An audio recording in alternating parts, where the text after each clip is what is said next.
आज बड़ी खुश तू बुझात बारू हो, काहे बनी ठनी के झमकावतारू हो। हाँ तो अब रहुआ तैयार हो जाए। आज बड़ी खुश तू बुझात बारू हो, काहे बनी ठनी के झमकावतारू हो।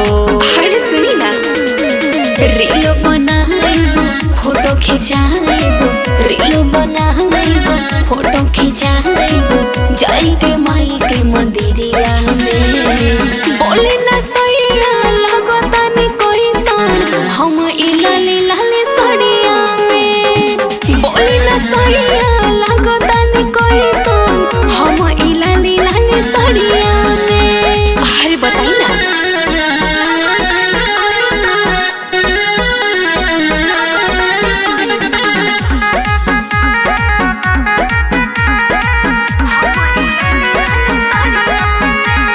ढेर दिन से पोस्ट कोनो कोइले नइखे, रील वाला वीडियो बनइले नइखे। देखी सब ध्यान देले रही।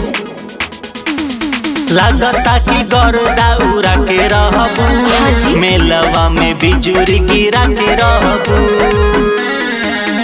सुनी थमलेन बनाइबो डीपी लगाइबो, थमलेन बनाइबो डीपी लगाइबो, जाई के माई के मंदिरिया में।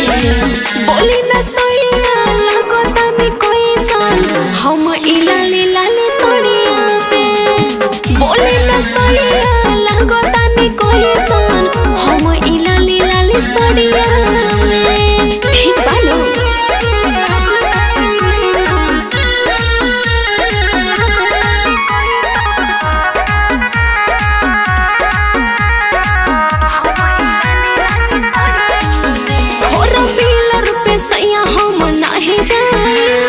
बाइक पर बैठी बालू डावा छाई, अरे हवा झुरझुर झुरझुर लागत जाए। बात मन रानी सब लोग दुषी हैं, मेलवा में केहू नहीं निक कोई है। अरे ना जी, फुलवा चढ़ाइबो सेल्फी खिंचाइबो, फुलवा चढ़ाइबो सेल्फी खिंचाइबो, जाई के माई के मंदिरिया में।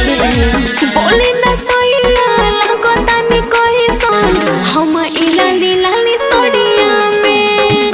बोले ना सैया लगता नहीं कोई सान, हम इलाली लाली साड़िया में। अरे अब जल्दी जल्दी चली।